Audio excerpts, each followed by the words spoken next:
ખેડૂત મિત્રો, સરકાર હવે ચાપ કટર મશીન ખરીદવા માટે ₹25,000 સુધીની સહાય આપી રહી છે. ઘણા ખેડૂતો આ યોજનાનો લાભ લઈ રહ્યા છે, પણ હજુ ઘણા લોકોને અરજી કરવાની રીત, જરૂરી ડોક્યુમેન્ટ અને સહાય કેટલી મળશે તેની સંપૂર્ણ માહિતી નથી. તો આજનો આ વિડીયો અંત સુધી જરૂર જોતા રહેજો, કારણ કે આજે હું તમને ચાપ કટર સહાય યોજના વિશે A to Z સંપૂર્ણ માહિતી આપવાનો છું. નમસ્કાર મિત્રો, તમારું સ્વાગત છે આપણા પોતાના ચેનલ પર. અહીં તમને રોજ નવી ખેડૂત યોજના, આઈ ખેડૂતની અપડેટ, પશુપાલન સહાય અને સરકારી યોજનાઓની માહિતી સૌથી પહેલાં મળશે. તો ચેનલને સબસ્ક્રાઈબ કરો અને વિડીયોને લાઈક જરૂર કરજો. મિત્રો, ગુજરાત સરકાર દ્વારા પશુપાલકો અને ખેડૂતો માટે ચાપ કટર સહાય યોજના શરૂ કરવામાં આવી છે. આ યોજના હેઠળ ચારો કાપવાની મશીન ખરીદવા પર સરકાર સબસિડી આપે છે. ઘણા પશુપાલકો હાથથી ચારો કાપતા હોય છે, જેના કારણે સમય અને મહેનત બંને વધારે લાગે છે. પણ હવે ચાપ કટર મશીનથી ઝડપથી અને સરળતાથી ચારો કાપી શકાય છે. ચાપ કટર શું કામ આવે? જુઓ, લીલો ચારો ઝડપથી કાપી શકાય, પશુઓ સરળતાથી ચારો ખાઈ શકે, સમય અને મજૂરીમાં પણ બચત થાય, દૂધ ઉત્પાદનમાં પણ વધારો થઈ શકે છે, પશુપાલન વધુ સરળ બને.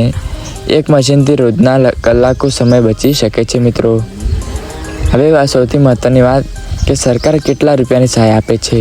ચાપ કટર યોજના હેઠળ સરકાર મશીનની કિંમત પર સબસિડી આપે છે. સામાન્ય રીતે ખેડૂતને અંદાજે ₹15,000થી લઈને ₹25,000 સુધીની સહાય મળી શકે છે. SC, ST અને નાના ખેડૂતોને વધુ ટકા પ્રમાણે સહાય મળવાની શક્યતા રહે છે. મશીનનો પ્રકાર જુઓ: engine operator, electric motor operated અથવા ટ્રેક્ટર ચલિત. તેના આધારે સહાયની રકમ અલગ હોઈ શકે છે. ચોક્કસ સહાય અરજી વખતે આ ખેડૂત પોર્ટલ પર જોઈ શકાય છે.